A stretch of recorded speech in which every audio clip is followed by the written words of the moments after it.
سلام علیکم دوستا و همراهان عزیز. امید که جور صحتمند باشید. به نظر شما درآمد کدام ها بیشتر از میاپلیز یا نماد تیکادو؟ امروز در این ویدیو برایتان نشان میدهم که درآمد کدام ها بیشتر هستند. خب این صفحه رسمی نماد تیکادو است.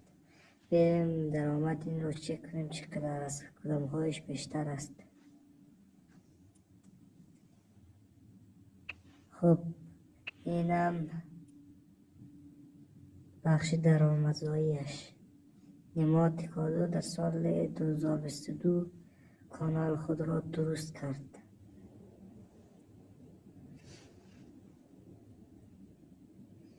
در یک ماه 29,000 سابسکرایبر پیدا کرده ایم.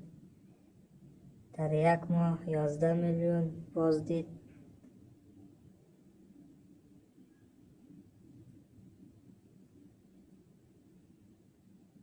در یک ماه 2.7 هزار دلار درآمد کرده و 44,000. در یک سال 38,000 الی 60,600 درآمد میکنه نماد تیکادو. خب اینم صفحه رسمی میاپلیز است. بریم درآمد این رو چک کنیم چقدر است.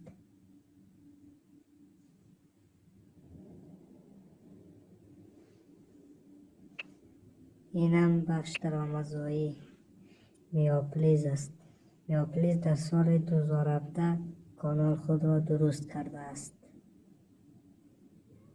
در یک ماه 6,000 سابسکرایبر پیدا کرده. در یک ماه 2.9 میلیون بازدید پیدا کرده. در یک ماه 715 دلار الی 11,000 دلار درآمد کرده.